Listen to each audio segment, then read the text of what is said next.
Hello everybody, once again welcome back to our channel, The Rankers Hub. And if you are new over here, then you are very welcome to our channel, The Rankers Hub. আজকে আমরা এই ভিডিওতে কিছু intellectual প্রশ্নের উত্তর নিয়ে এসেছি আপনাদের সম্মুখে, যেগুলো কিন্তু আপনাদের ইন্টারভিউতে জিজ্ঞাসা করবেই। তো সেই কোশ্চেনগুলোকে আপনারা কিভাবে ট্যাকেল করবেন? দেখুন, কিছু কোশ্চেন থাকে যেগুলো হচ্ছে ফ্যাকচুয়াল, যেগুলো ফ্যাক্টরের উপর তৈরি, যেগুলো আপনি মুখস্থ করলে আনসার দেবেন। বা কিছু কোশ্চেন আনসার আছে যেগুলো আপনাকে নিজের যে মেন্টাল স্থিতি রয়েছে, আপনার যে একটা সাইকোলজিক্যাল রয়েছে, বা আপনার যে একটা ভাবার বিষয় ক্ষমতা রয়েছে, সেটা কিন্তু ডিপেন্ড করছে, সেটাকে কিন্তু চেক করার জন্য এইসব কোশ্চেন জিজ্ঞাসা করা হবে। তো সেই কোশ্চেন গুলোকে আজকে আমি এই ভিডিওতে মোটামুটি 15টা কোশ্চেন রেখেছি। এছাড়াও মোটামুটি আমি 50টার মতো কোশ্চেন রেডি করেছি। সেই 50টা কোশ্চেন আমি 2-3টা ভিডিওতে দিয়ে দেবো আপনাদের সাথে, যতগুলো সহজ হয়, যত তাড়াতাড়ি হয় সব কভার করে দেবো। আজকে আমি জাস্ট 15টা কোশ্চেন নিয়েছি। এই 15টা কোশ্চেন উত্তর যদি তুমি দিতে পারো, তাহলেই কিন্তু একটা পরীক্ষার হলে বা ইন্টারভিউ হলে একটা ইমপ্রেশন ভালো পৌঁছাবে। এবং এইগুলো আনসার কিন্তু সহজেই সবাই দিতে পারবে, বাট আনসারটা কিন্তু এখানে ম্যাটার করবে যে কিভাবে আপনি আনসারকে দিচ্ছেন। তো আমি আপনাদেরকে বলবো যে এই কোশ্চেন গুলো আনসার গুলোকে আপনারা মুখস্থ করে ফেলবেন। যেমন একজন অভিনেতা কোনো কিছু অভিনয় করার জন্য ড্রামার বা তার যে মুভির একটা স্ক্রিপ্ট রয়েছে, সেই স্ক্রিপ্টটাকে মুখস্থ করে ফেলে যখন ও অ্যাক্টিং করে, তখন যেন লাগে না একদম রিয়েলিস্টিক, ও একদম নিজের সাথে একদম সব বেদনা ফিল করছে, বা যতই কিছু রয়েছে সবগুলোকে নিজের সাথে জড়িত রয়েছে। তো সেরকম আপনারও এই স্ক্রিপ্ট গুলো কিন্তু একটা মুখস্থ হয়ে যাওয়া উচিত। তো you should have your own a diary or dictionary where you should write the things that you need to learn. Okay, so now without wasting a little minute, we are going to start this interview. So first of all, we are going to start that how would you enter the interview room and what would you do after that. So first of all, আপনি যখন interview হলে যাচ্ছেন, তো at first knock the door, দরজাটাকে knock করবে একবার দুবার তিনবার করলে টক টক টক করে, ঠিক আছে? এবার ওখান থেকে বলবে ইয়েস কাম ইন, বা আপনি আগে গেটটা একটু খুলে আলতো হাতে এটা ধরে খুলবেন। খোলার পর বলবেন may I come in sir, or may I come in ma'am. Sorry, তো আপনি ওখানে may I come in sir বা ম্যাডাম বললেন, তো ওখানে ওনারা বলবেন যে ইয়েস কাম ইন। তো আপনি এবার এন্টার করে দিলেন। এন্টার করার পর আপনি এইভাবে আপনি পৌঁছালেন ইন্টারভিউ বোর্ডের সামনে। সো আপনি সেখানে গিয়ে আপনার ফাইলটাকে হ্যান্ড ওভার করাতে পারেন, আপনার ফাইলটাকে দিলেন এখানে, ঠিক আছে? দেওয়ার পর আপনি এখানে দাঁড়ায় থাকবেন, শান্তভাবে দাঁড়ায় থাকবেন। আপনাকে যদি কোনো কোশ্চেন করা হয়, সেই দাঁড়ানো অবস্থায় সেখান থেকে কিন্তু আপনাকে উত্তর দিতে হবে, যতক্ষণ না ওনারা বসতে বলছে আপনাকে, যতক্ষণ না আপনাকে অ্যালাউড করছে বা আসার জন্য, ততক্ষণ কিন্তু আপনি বসতে পারবেন না, বা আপনি জিজ্ঞাসাও করতে পারবেন না যে sir may I sit. No, you are not able to sit, not able to ask the question. Okay, so তো ওনারা অবশ্যই আপনাকে বসার জন্য বলবে যে হ্যাঁ বসে পড়ুন। তো আপনি এবার কি করবেন, আস্তে করে চেয়ারটাকে নিয়ে উঠিয়ে বসে পড়বেন। চেয়ারটা যাতে আওয়াজ না হয়, ঘরের মধ্যে যে একটা আওয়াজ হয় না, যে চেয়ারটাকে টানতে গেলে একটা আওয়াজ হয়, সেই শব্দ যেন না হয়। আস্তে করে উঠিয়ে যদি পিছনে করতে হয় তো পিছনে করে বসে যাবেন। বসার পজিশন এরকম থাকবে, আপনার আপনার হাঁটুর উপরে আপনার হাত থাকবে। ড্রেস কোডটা দেখিয়ে দিয়েছি আমি, এরকমই পারলে লাইট কালারের একটা শার্ট নেবে, হোয়াইট কালার হোক বা একটু গ্রিনিশ টাইপের হলেও হবে। আর ব্ল্যাক প্যান্ট বা নেভি ব্লু প্যান্ট ভালো হয়। আর ফর্মাল শুজ যেমন রয়েছে অক্সফোর্ড গুলো, I would love to wear always Oxford, so অক্সফোর্ডটাকে প্রেফার করতে পারো। এরকম করে ইন্টারভিউ বোর্ডের সামনে বসতে বললো, বসার পর আপনি থ্যাংক ইউ বললেন সবাইকে, thank you sir, thank you ma'am, হয়েছে। এবার আপনাকে শুরু হচ্ছে কোশ্চেনের পালা। এবার আপনাকে কোশ্চেন করবে, নিজের সম্পর্কে বলুন। তো এবার আপনার উত্তরটা কেমন হওয়া উচিত সেটা কিন্তু ম্যাটার করছে। এখানে রামসান যদু মধু সবাই কিন্তু আনসার দিবে, তো আপনার আনসারটা কিন্তু সবার থেকে একটু ডিফারেন্ট হওয়া উচিত, বা সবার থেকে একটু ইউনিক হওয়া উচিত, যাতে আপনার একটা উত্তরের মধ্যেই আপনার অনেক কিছু বা আপনার সমস্ত তথ্যই ওনার কাছে প্রতিস্থাপিত হয়ে যায়, বা ওনার সামনে প্রেজেন্ট হয়ে যায়। সো সো এখানে যেটা আমি আনসার নেওয়ার চেষ্টা করেছি, ছোট করে নিয়েছি, বেশি বড় নেই। দেখো লিখেছি স্যার আমার নাম ড্যাশ, যেটা আপনার নাম রয়েছে, আমার নাম সামিম, আমি উত্তর দিনাজপুর জেলার এই গ্রাম থেকে বা এই শহর থেকে আসছি। আমি 2025 সাল বা 2026 সাল, যে সালে আপনি মাধ্যমিক পাস করেছেন, তো আমি এখানে লিখলাম যেমন আমি 2014 সালে বা 2016 সালে মাধ্যমিক পাস, এবং 2018 সালে উচ্চ মাধ্যমিক পাস, এবং 2021 সালে আমি গ্রাজুয়েশন পাস সম্পন্ন করে বর্তমানে বিভিন্ন প্রতিযোগিতামূলক পরীক্ষার জন্য প্রস্তুতি নিচ্ছি। আমি কঠিন পরিশ্রমী, আত্মবিশ্বাসী ও লক্ষ্যে অবিচল। এটা কিন্তু এক্সট্রা আপনি মানে কি শোনে পে সুহাগা বা আপনি একটা এক্সট্রা লাইন অ্যাড করতেই পারেন। এইভাবে আপনি নিজের সম্পর্কে বলে নেবেন। এছাড়া কিন্তু আপনি আপনার বিভিন্ন রকম যদি এখানে হবি অ্যাড করতে পারেন, স্যার মেরা হবি হ্যাঁ, বা আমার হবি হচ্ছে সেটা করা বা ওটা করা, যেটা আপনার শখ রয়েছে সেই শখটা কিন্তু আপনি এখানে অবশ্যই মানে জাহির করতে পারেন, বা আপনি অবশ্যই কিন্তু সেখানে আপনি বলতেই পারেন। চলো, এটা হলো আপনার সম্পর্কে বলা। এর আগের ভিডিওগুলোতে আমরা অবশ্যই দেখেছি কিভাবে আপনাকে নিজেকে রিপ্রেজেন্ট করবে। সো এটা হয়ে গেছে। এবার আমাদের কিছু ইন্টেলেকচুয়াল কোশ্চেন দেখবো, সেগুলো একে একে আমরা শেষ করে ফেলবো। দেখো এবার কোশ্চেন এখানে রয়েছে আমাদের। আচ্ছা, গুরুত্বপূর্ণ ডিউটি চলাকালীন বাড়ি থেকে এমার্জেন্সি কল আসলে কি করবেন? এটা হচ্ছে আপনার সিচুয়েশন দিয়ে দিল একটা। আচ্ছা মনে করুন আপনি ডিউটিতে আছেন, কোনো একটা খুবই গুরুত্বপূর্ণ ডিউটি চলছে, আপনার ওখানে মিটিং রয়েছে, মিটিং এ আপনার কাজ চলছে। সো এই সিচুয়েশনে আপনার বাড়ি থেকে ফোন আসলো যে আপনার মায়ের মানে শরীর খুব খারাপ, তো আপনাকে এমার্জেন্সি কল করেছে, তাহলে এই অবস্থাটাতে আপনার কি করণীয় হবে সেটা আপনাকে জিজ্ঞাসা করা হবে। তো নিজে নিজে আপনার আগে কোশ্চেন আনসারটা দেওয়ার চেষ্টা করুন, তারপর আমরা দেখছি। সো আপনি ভেবে নেবেন, ভিডিওটা পোজ করে এবার আমি দেখে নিচ্ছি আনসারটা কিভাবে আমি প্রতিস্থাপন করেছি। আমি লিখেছি, আমি অবশ্যই বাড়িতে কি সমস্যা হয়েছে তা ভালোভাবে শুনবো এবং সেই বিষয়টি যদি আমার প্রতিবেশী, বন্ধু বান্ধব বা আত্মীয় স্বজনদের মাধ্যমে সমাধান করা হয় বা করা যায়, তবে তাদেরকে সেই বিষয়টি সমাধান করে দিতে অনুরোধ করব। যদি তারা সেই বিষয়টি সমাধান করতে না পারে, তাহলে আমি বিষয়টি আমার ঊর্ধ্বতন কর্তৃপক্ষকে জানাবো। আশা করি তারা আমার বিষয়টি গুরুত্ব বুঝে মানবিকতার সঙ্গে দেখবেন এবং আমাকে বাড়ি যাওয়ার অনুমতি দেবেন। দেখো কত সুন্দর করে একটা মানে আনসার দিলে। না তো ওখানে তুমি নিজেকে মানে দেখাচ্ছ যে হ্যাঁ তাড়াহুড়ো দেখাচ্ছ, বা আপনি যে কাজ ছেড়ে চলে আসবেন, না কাজের প্রতি ডিসরেসপেক্ট দেখাচ্ছ, না বাড়ির প্রতি যে একটা নেই তোমার, বাড়ির প্রতি যে একটা মানে তোমার আগ্রহ নেই, বাড়ির প্রতি যে কেয়ারনেস নেই, ওটাও কিন্তু দেখাচ্ছে না। দুটোই কিন্তু আপনি মেনটেন করলেন এখানে আনসারের মাধ্যমে। তো এইভাবে একটা আনসার করতে পারেন। নেক্সট কোশ্চেন দেখে নিবো আমরা এখানে। সামাজিক দায়বদ্ধতা কাকে বলে? এটা একটা মানে ফ্যাক্টুয়াল কোশ্চেন বলা যায়। তো এইরকম দেওয়া হয়েছে, সামাজিক দায়বদ্ধতা বলতে কি বলা যায় বলুন। তো সমাজের বিভিন্ন শ্রেণীর মানুষের প্রতি দায়িত্ব পালন ও কর্তব্য বোধকেই সমাজের বা সামাজিক দায়বদ্ধতা বলা হয়। যে সমাজে আপনি রয়েছেন, বিভিন্ন রকম যে দায়িত্ব রয়েছে, আপনার একজন একজন মানে সিটিজেন অফ ইন্ডিয়া হিসেবে আপনার যে কি কি কর্তব্য সেইগুলো যে আপনি পালন করছেন, বিভিন্ন রকম মানুষের সাহায্য করা, বিভিন্ন মানে মানে ভারতীয় সম্পত্তি সংরক্ষণ করা, বিভিন্ন জিনিসপত্র যা সবকিছু মানে টেক কেয়ার করা একজন একটি ভালো নাগরিকের বা একটা গুড সিটিজেনের একটা পরিচয়। সো এটা হচ্ছে মানে সামাজিক দায়বদ্ধতা। ঠিক আছে, নেক্সট কোশ্চেন দেখে নিব আমরা এখানে। মৃত্যুদণ্ড নাকি যাবজ্জীবন কারাদণ্ড, কোনটিকে তুমি সমর্থন করো? আচ্ছা, আপনাকে একটা দিয়ে দিল যে হ্যাঁ রিসেন্টলি একটা কোনো ঘটনা হলো যেখানে ফাঁসি দেওয়া হয়েছে, কেরালাতে 9 জন পুলিশকে ফাঁসি দেওয়া হয়েছে। আচ্ছা আপনি বলুন তো, মৃত্যুদণ্ড নাকি যাবজ্জীবন কারাদণ্ড, কোনটিকে তুমি সমর্থন করো? তাহলে এখানে আপনার কি উত্তর হওয়া উচিত? চলো এখানে আমরা দেখে নিব আমাদের এই আনসার। অপরাধের শাস্তি কি হবে তা নির্ধারণ করবে অবশ্যই বিচার ব্যবস্থা।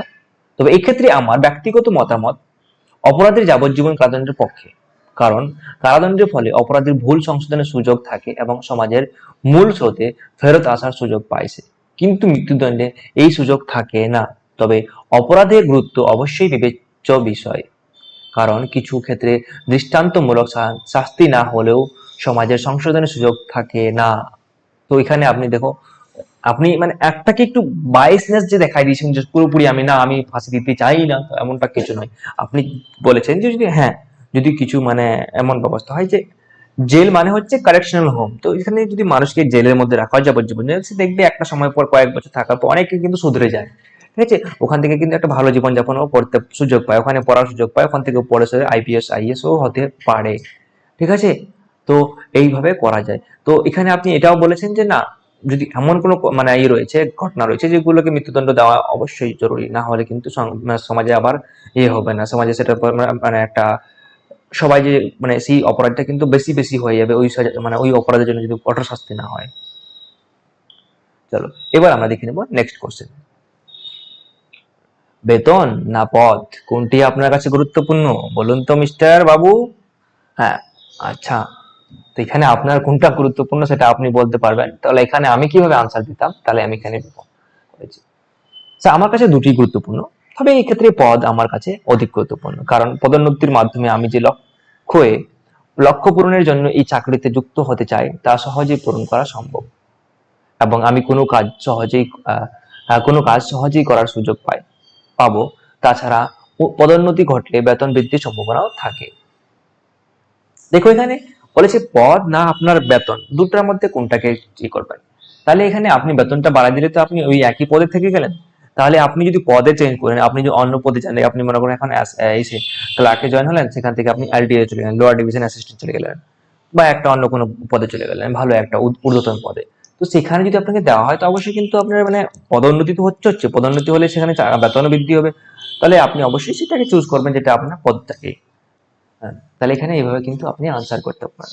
আর এই যে পিডিএফটা রয়েছে, এটার আমি পিপিটিটা কিন্তু আমার এই the ranker sir YouTube Telegram চ্যানেলে দিয়ে দিব। ওখান থেকে আপনারা কিন্তু কালেক্ট করে নিয়ে সেটা নিজের মতো করে রিভাইজ করতে থাকতে পারেন, অ্যাজ এ স্ক্রিপ্ট হিসাবে মনে করেন, ঠিক আছে, মুখস্থ করে নিতে পারেন। চলো দেখে ফেলি এবার নেক্সট কোশ্চেন আমরা। কাকে তুমি আইকন বা স্টার মনে করো এবং কেন?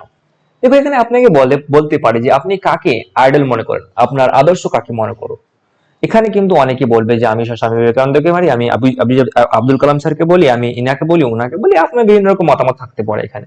তো এখানে আমি যেটাকে প্রিফার করব সেটা হচ্ছে এখানে দেখুন, I would prefer to say about my parents.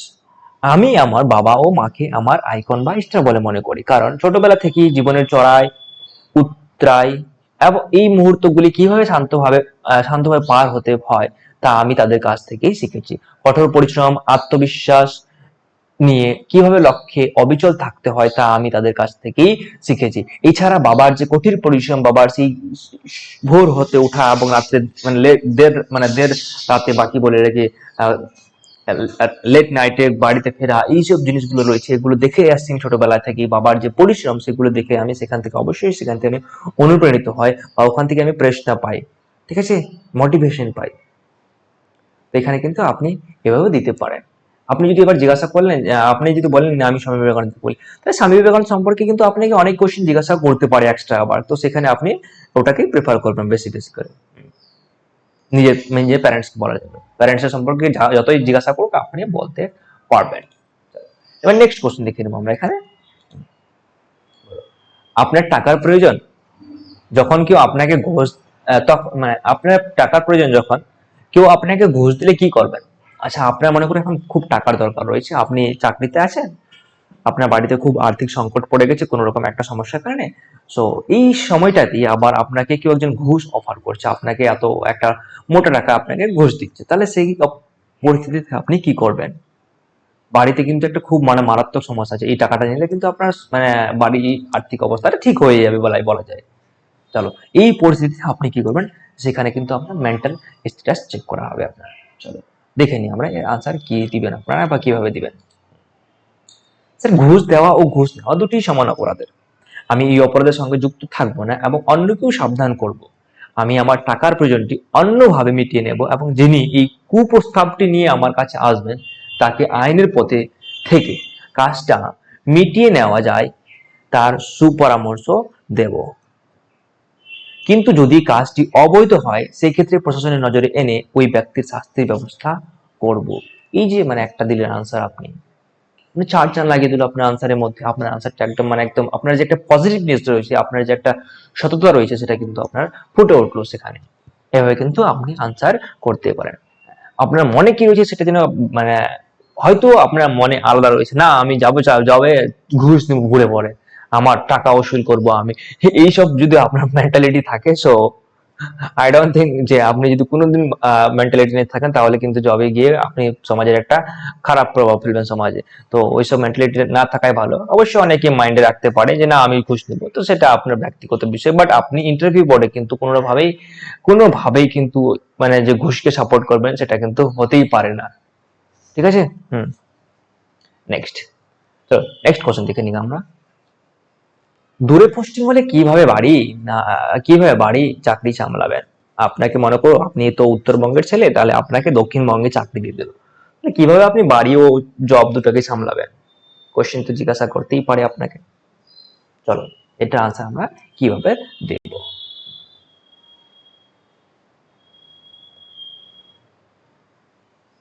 চাকরির শর্ত অনুযায়ী আমার পোস্টিং বাড়ি থেকে দূরে হতে পারে।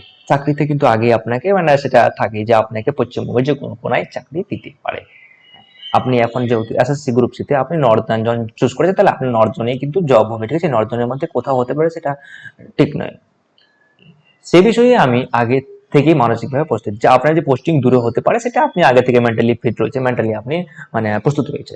তাই আমি আমার পরিবারের সাহায্য নিয়েই উভয় কর্তব্যই সমানভাবে পালন করতে পারবো বলে বিশ্বাস করি, ঠিক আছে। নেক্সট কোশ্চেন দেখবো আমরা এখানে। ডিউটির প্রথম দিনে তুমি কি করবে? আচ্ছা, আপনি জব পেয়ে গেছেন। আচ্ছা, মনে করুন আপনার আজকে জবে ডিউটিতে যাচ্ছেন, তাহলে আপনার ডিউটির দিনটাতে আপনি কি করবেন বলুন তো। এটা হচ্ছে আপনার যে মানে একটা যে মানসিক স্থিতি রয়েছে, আপনার যে মেন্টাল স্ট্যাটাস রয়েছে, সেটা কিন্তু চেক করার জন্যই বলা হয় এইসব কোশ্চেন। এগুলো হচ্ছে ইন্টেলেকচুয়াল কোশ্চেন, কিছু কিছু ফ্যাকচুয়াল হয়, কিছু কিছু পার্সোনাল ডেটা হয়, সেগুলো আপনার মানে অনায়াসে জবাব দিতে পারবেন। বাট এগুলো কোশ্চেন হচ্ছে কিন্তু একটু আপনার ঠিকই বলা যায়, একটু মানে ব্রেনটাকে ইউজ করতে হবে ভালো মতো করে, তবেই আনসার করতে পারবেন। চলো, এটা আমরা আনসার দেখে ফেলছি এখানে। ডিউটির প্রথম দিনে কর্মস্থলে যোগদানের পর আমি আমার সকল সহকর্মীদের সঙ্গে পরিচয় পর্ব মিটিয়ে নেব এবং তাদের মাধ্যমে কর্মস্থলে পারিপার্শ্বিক পরিবেশ সম্পর্কে অবগত হব, ঠিক আছে। তাহলে আপনি কি করবেন, যে আপনি পজিটিভ দেখাচ্ছেন যে না আমি ডিউটিতে যাব, ডিউটিতে যাওয়ার পর সেখানে আমার যে পারিপার্শ্বিক এগুলো রয়েছে সেগুলোর সাথে আমি একটু দেখার চেষ্টা করে নেবো ওখানে। সেটা আপনি এখানে নিলেন। চলো, নেক্সট কোশ্চেন দেখবো এখানে আমরা। চাকরির প্রথম উপার্জনের টাকা কিভাবে খরচ করতে চাইবেন? আচ্ছা, আপনার তো জব হয়ে গেল, পোস্টিং এ করলেন, জয়েন করলেন, এবার আপনার স্যালারি আসছে, প্রথম মাসের টাকা আসছে, সেই একদম মোটা টাকা। অতদিন থেকে আপনি মানে জবলেস ছিলেন, হঠাৎ করে এবার টাকা এসেছে আপনার অ্যাকাউন্টে, মোটা একটা টাকা। সেই টাকাটা কিভাবে খরচ করবেন বলুন তো এবার বাবু। আচ্ছা, তাহলে আপনি কিভাবে খরচা করবেন এবার আপনার মতে করে বলুন। চাকরির প্রথম উপার্জনের টাকা আমি অবশ্যই আমার মা বাবার বা আমার বাবা মায়ের ইচ্ছা পূরণের কাজে ব্যবহার করব। সেটা আমি আমার বাবা মাকেই আমি টাকাটাকে দিব, উনার যে ইচ্ছা রয়েছে সেটাকে ওনারা পূরণ করার চেষ্টা করবে, ঠিক আছে। সো এভাবে কিন্তু আপনি ইচ্ছা মানে আপনারা দিতে পারেন, সেখানে আপনার যে একটা বাবার প্রতি বা আপনার যে পরিবারের প্রতি একটা যে ইয়ে রয়েছে, টান রয়েছে, সেটা কিন্তু মানে দেখাচ্ছে, পজিটিভ দেখাচ্ছে, ঠিক আছে। নেক্সট কোশ্চেন দেখবো এখানে আমরা। এই চাকরি না পেলে তুমি কি করবে? আচ্ছা, আপনি মনে করুন আপনি এখানে মানে চাকরিটা হলো না, এর আগে তো আমি চাকরিটা দিয়ে দিলাম আপনাকে, পোস্টিং দিলাম, স্যালারি দিয়ে দিলাম। এছাড়া আবার আপনাকে বলতে পারে যে আচ্ছা, চাকরিটা যদি না পাও তাহলে কি করবে তুমি? তাহলে আপনার আনসার কি হবে? না স্যার আমি পাবোই, আপনি যে গর্ব করে বলছো এমনটা কেন বলতে পারবে না, ঠিক আছে। এটা একটা মানে খারাপ কুপ্রভাব ফেলবে। তাহলে এখানে আমি কি করবো, আনসারটা হতে পারে এই চাকরিটা না পেলে আমি ভেঙে না পড়ে নিজের ভুল ত্রুটিগুলি বিশ্লেষণ করে পুনরায় নতুন উদ্যমে শুরু করব প্রিপারেশন বা নিজের প্রস্তুতি। এভাবে কিন্তু আপনি আনসার করতে পারেন। নেক্সট কোশ্চেন দেখে নিবো আমরা এখানে। কেন এই চাকরিতে তুমি কেন চাকরিটি তুমি এই করতে চাইছো? তুমি যে এই চাকরিতে করতে চাইছো, তো কেন করতে চাইছো তোমাকে জিজ্ঞাসা করতেই পারে, তাহলে বলো এবার কি কেন করতে চাও। এই চাকরিটি আমার ছোটবেলাকার স্বপ্ন। এই যে এই লাইনটা কিন্তু তুমি সব জায়গায় চিপকাই দিবে, সেটা তোমার ছোটবেলার স্বপ্ন হোক বা না হোক, চিপকাই দিবে, ঠিক আছে। So sir, this is my childhood dream that I will become an instructor or what ever. তোমার যেটা স্বপ্ন আছে সেটা তুমি তার সামনে লাগাই দিলে, স্যার এটা আমার বাল্যকালের স্বপ্ন যে আমি একদিন বড় হয়ে ইন্সপেক্টর হব, বা আমি একজন স্কুলের কেরানি হব, বা একজন ক্লার্ক হব। হ্যাঁ, এটা কিন্তু বলতেই পারেন আপনি। ছোট থেকে এই চাকরিটিকে আমি আমার জীবনের লক্ষ্য হিসাবে বেছে নিয়েছি, এটা কিন্তু নাও বলতে পারেন আপনি এখানে।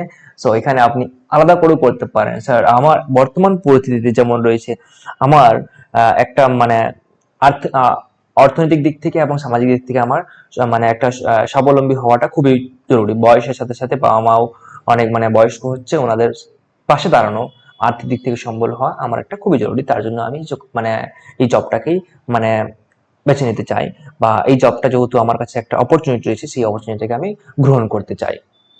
আর আমি মনে করি না যে কোনো কাজই ছোট হয়, সেটা আমি সব কাজকে মানে আমার কি বলবো, আমার যে একটা কাজ করার ক্ষমতা রয়েছে সেটাকে আমি ভালোভাবেই করবো, সেটা আমি আমার নিজের 100% দিয়ে করার চেষ্টা করবো। এটাও দিতে পারেন আপনি আনসার।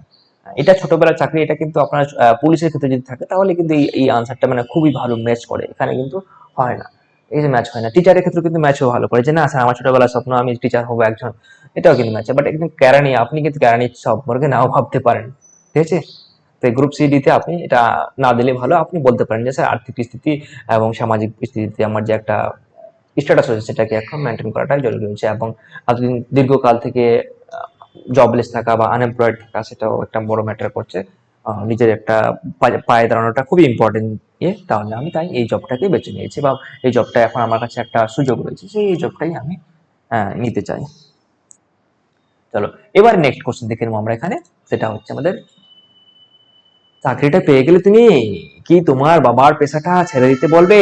আচ্ছা তোমার বাবা কি করে, আগে তোমাকে জিজ্ঞাসা করলো। আচ্ছা আমার বাবা স্যার, আমার বাবা বিজনেস করে। কি বিজনেস করে? আমার বাবা মাঠে ওই ইয়ে কি বলবে, পাট ধান গম গুলো হয় না, ওগুলো কেনাকাটা করে বা ওগুলো বিক্রি করে, বা যেমন একটা বিজনেস করে আপনার বাবা করছে।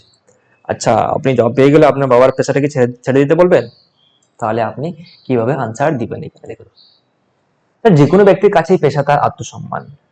This is the important line, যে কোনো ব্যক্তির কাছে পেশা তার আত্মসম্মান। তাই আমি কখনোই আমার বাবাকে তার পেশা থেকে সরে আসতে বলবো না আমার চাকরি পাওয়ার পর। তবে আগের ন্যায় কঠোর পরিশ্রম করতে বারণ করব। হ্যাঁ, মনে করুন আপনার বাবা একটা কাজ করছে যেখানে খুব কঠিন পরিশ্রমের দরকার হয়, সেই কাজটা আপনি যদি পুরোপুরি ছেড়ে দিতে বলেন তাহলে কি হবে, বাবার যে একটা শারীরিক দিক থেকে কিন্তু আপনার বাবা একটা কি হবে, অচল হয়ে গেলে তখন কিন্তু মানে আনফিট হয়ে যাবে শরীর থেকে, শরীরটা কিন্তু আস্তে আস্তে মানে ভেঙে যেতে শুরু করবে, ঠিক আছে, মানে লেজি হয়ে যাবে। তাহলে আপনার বাবা যাতে সচল থাকে তার জন্য কিন্তু কাজের একটা মাত্রাটাকে কমিয়ে দিন, বা আপনি ছোট্ট মানে ওই বেশি কাজ না করতে পারলে অল্প করতে পারেন, বা ওখানে স্টাফ রাখিয়ে আপনি কাজটাকে মানে কন্টিনিউ করতে দিতে পারবেন, ঠিক আছে। তাহলে কাজটাকে রুকিয়ে দিব না বা থামিয়ে দিব না আমি পুরোপুরি, এভাবে আনসার করবো। চলো নেক্সট কোশ্চেন, মানে আমার বাবা রয়েছে, আমার বাবা একজন মানে মানে বিজনেসম্যান। আমার বাবা আলু ক্রয় করে বিক্রয় করে। তো মানে মনে করে এখন মানে ট্রাকে ট্রাকে মাল করে, আমাদের গোডাউন রয়েছে, গোডাউনে আলু মানে বাছাই করা, ইয়ে করা, ওগুলো সব লোক দিয়ে করে বাবা। কিন্তু যে সকাল থেকে উঠে সন্ধ্যা অবধি ওই লোক দিয়ে কোথায় কোন মাল পাঠাতে হবে, কোথায় কোন গাড়ি পাঠাতে হবে, কোথায় বিহার, কোথায় কলকাতা, কোথায় ফোন করে বললো হ্যাঁ भैया आपका माल पहुंच गया है, माल का पैसा भेज दीजिएगा, ও যে এগুলো যে বাবা করছে। তো এগুলো এগুলো আমি যদি মানে মনে করো আমি জব পাইলাম, তো আমি কিন্তু বাবার এই কোয়ান্টিটিটাকে আমি হয়তো বাবাকে মাঠে ঘাটে দিতে পারে, আমি বাবাকে বলবো আপনি অফিসে বসে তখন আপনাকে এখান থেকে সবই হবে, আপনার কাছে আমি স্টাফ রেখে দিচ্ছি, ও স্টাফ করে যাবে, এই কাজটাকে আমি আসান করে দিতে পারি। কাজটা ছেড়ে দিতে বলবো না, কাজ ছেড়ে দিলে কিন্তু বাবা অচল হয়ে বোরিং হয়ে যাবে। একটা যে মানুষের জীবনে একটা কাজ করা ইয়ে থাকে না ক্ষমতা, ওটা যদি ছেড়ে দেয় তাহলে কিন্তু মানুষটা বোরিং ফিল করে। আমি যেমন কাজ করছি সকাল থেকে সন্ধ্যা অবধি, একদিন কি কাজ না থাকলে মাকে জিজ্ঞাসা করি মা কোনো কাজ নেই, আমাকে কাজ করতে দাও একটা। তো মা বলে বাড়িতে কি কাজ আছে, যা মাঠে যা একটু ওই করে, মারতে পারবো না মা, অন্য কোনো কাজ বলো। সেটা কিন্তু হ্যাঁ হ্যাঁ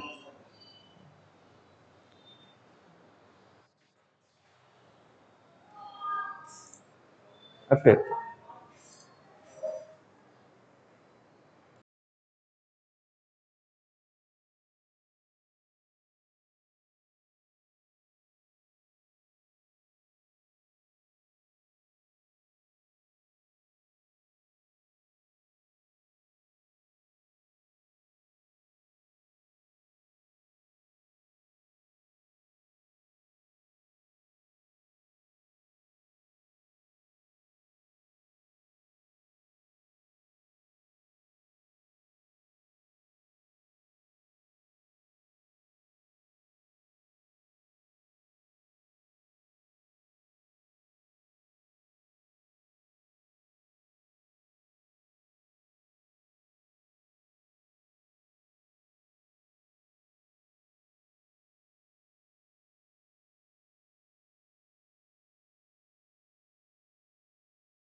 সো সরি, আমাদের জল ছিল না বলে জল দিতে আসছিল এখন, তো সেটাই নিতে গেছিলাম, তো ডিস্টারবেন্স হয়ে গেলো আপনাদের এখানে মাঝখানটা একটু ক্লাসে। So I am very sorry about that. So I hope একটু আপনারা ম্যানেজ করবেন এটা। সো দেখে নেবো নেক্সট কোশ্চেন। আমরা এখানে কোথায় ছিলাম আমি সেটা বলে গেছি, আমি ওই টপিকে যাচ্ছি না। চলো নেক্সট কোশ্চেন দেখে নেবো আমরা। চাকরিটি পেয়ে গেলে তুমি কি তোমার বাবার পেশাটা ছেড়ে দিতে বলবে, এটা দেখে নিলাম আমরা। আচ্ছা, আজকের ইন্টারভিউতে তুমি কত নম্বর পেলে খুশি হবে? আচ্ছা, আপনি যে ইন্টারভিউ দিতে গেছেন, আপনার 10 নম্বরের ইন্টারভিউ রয়েছে। আমি এগুলো ইরেজ করে দিই আগে। আচ্ছা, এগুলো ইরেজ হচ্ছে না, না?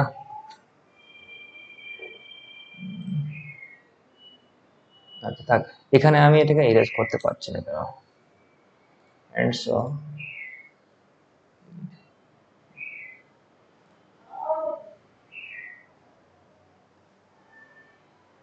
হ্যাঁ, এবারে এই কোশ্চেনটা যদি জিজ্ঞেস করা হয় আপনাকে, তাহলে আজকের ইন্টারভিউতে তুমি কত নম্বর পেলে খুশি হবে? আপনার ইন্টারভিউ হচ্ছে, মনে করো গ্রুপ ডির জন্য 5 নম্বর হচ্ছে, তাহলে আপনি কত পেলে খুশি হবে সেটা আপনি কিভাবে আনসার করবেন?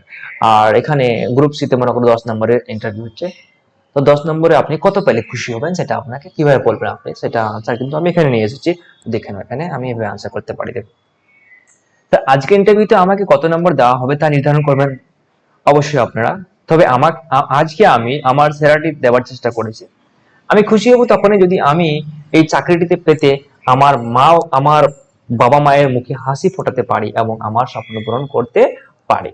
তো এখানে আপনি কত নাম্বার পাবেন সেটা কিন্তু এক্স্যাক্টলি আপনি বলতে পারবেন না, যে না আমাকে স্যার আমাকে 10-এর মধ্যে 9 প্লাস দিবেন, তাহলে এমন কিন্তু আপনার যে একটা ইয়ে থাকবে না, মানে ছোট মনোভাব একটা, সেটা কিন্তু দেখাবে সেখানে। আপনি বাস এটা বলবেন যে স্যার আমি আমার সেরা দেওয়ার চেষ্টা করেছি, আপনারা নাম্বার দেবেন, সেটা আপনাদের উপর ডিপেন্ড করছে। বাট আমি আশা করবো, আমি খুশি হব যে আমি এই জবটা পাই, বা আমি একটা ভালো নাম্বার পেয়ে এই জবটাকে পেয়ে যাই। বাস এটা আপনি মুখস্থ করে আপনি রাট্টাফিকেশন করে নাও, ঠিক আছে? এবার এগুলোকে বারবার নিজেকে রিহার্সাল করো, যেমন একটা নাটকের অভিনয় করতে গেলে যে অভিনেতা রয়েছে বারবার রিহার্সাল করে পর্দার সামনে যাওয়ার আগে কিন্তু অনেকবার এই সে কি বলছে আয়নার সামনে প্র্যাকটিস করে, সেভাবে কিন্তু আপনারাও প্র্যাকটিস করতে পারেন এই কোশ্চেনগুলো। চলো দেখে ফেলি এবার আমরা লাস্ট কোশ্চেন এই মানে সেলস রাইডের। তোমার তো অতিরিক্ত শিক্ষাগত যোগ্যতা আছে, তাহলে ভবিষ্যতে কি ডিপার্টমেন্ট ছেড়ে দিতে চাইবে? যেমন আমার রয়েছে এমএ বিএড ডিগ্রি রয়েছে, আপনারা সবার কিন্তু ভালো উচ্চশিক্ষিত রয়েছে অনেকে এখানে, তো আপনাকে জিজ্ঞাসা করতে পারে আপনি তো এখানে গ্রুপ ডি পদের জন্য আসেন, আপনার তো উচ্চশিক্ষিত রয়েছে, তাহলে কি আপনি কি জবটা ছেড়ে দিবেন? আপনি এখানে কিভাবে আনসার করবেন দেখে নাও। চলো স্যার, ছোটবেলা থেকে আমার স্বপ্ন যে আমি এই ডিপার্টমেন্টে যুক্ত হয়ে মানুষের পরিষেবা দেবো, তাই অতিরিক্ত যোগ্যতা থাকলেও আমি আমার স্বপ্নের চাকরিটি কখনো ছেড়ে যাব না। তবে আমার অতিরিক্ত যোগ্যতাকে ডিপার্টমেন্ট উন্নতির জন্য কাজে লাগালে অবশ্যই তা ব্যবহার করব, এবং ডিপার্টমেন্টাল প্রমোশনের পরীক্ষাতে আমি অবশ্যই অংশগ্রহণ করব, যাতে এই ডিপার্টমেন্টের সর্বোচ্চ স্তর পর্যন্ত আমি পৌঁছাতে পারি এবং মানুষকে আরো বেশি পরিষেবা দিতে পারি। হ্যাঁ, এটা হলো একটা অ্যাপ্রোচ। এটা হচ্ছে আপনি যে ডিপার্টমেন্টে রয়েছেন সেই ডিপার্টমেন্টে আপনি উপরে যেতে চান। আমি এর আগের প্রশ্ন উত্তর দিয়েছিলাম যে একটা, যে আমি স্যার আমি এই জবে এখন তো খুশি রয়েছি, আমি জবেই কাজ করবো ভালো করে। এবার আমি যদি আমার পদোন্নতি হয় বা আমি যদি একটা উচ্চ উচ্চ পদে যাওয়ার ইয়ে পাই, তাহলে আমার ডিপার্টমেন্টের যে ইয়ে রয়েছে প্রধান কর্তা রয়েছে, তার সাথে আমি কথা বলে অবশ্যই আমি এখানে মানে ওখান থেকে এনওসি নিয়ে নেবো বা নো অবজেকশন সার্টিফিকেট নিয়ে নেবো। সেখান থেকে নিয়ে আমি অবশ্যই সেই উচ্চ পদে যাওয়ার চেষ্টা করবো। স্যার, মানুষের জীবনে পদোন্নতি কিন্তু খুবই দরকার একটা, স্যার। তো এইভাবে কিন্তু আপনি পজিটিভ দেখিয়েও করতে পারেন। তো এই ছিল আমাদের কিছু 15টা কোয়েশ্চেন আনসার। এরপরে আবার আমরা একটা ভিডিওতে মোটামুটি আর একটা ভিডিওতে হবে না, মোটামুটি 2টা ভিডিও লাগবে অবশ্য।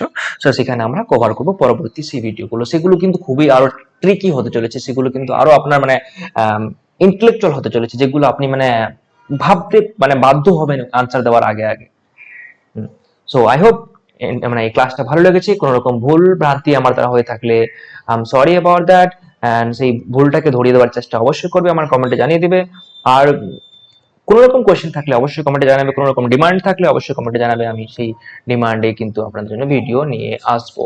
Okay, so my dear lovely viewers, thank you so much once again for watching this video till last, and I hope you enjoyed this video. So let's end up this video right now here, and see you soon in the next video. Till then, keep learning and keep improving.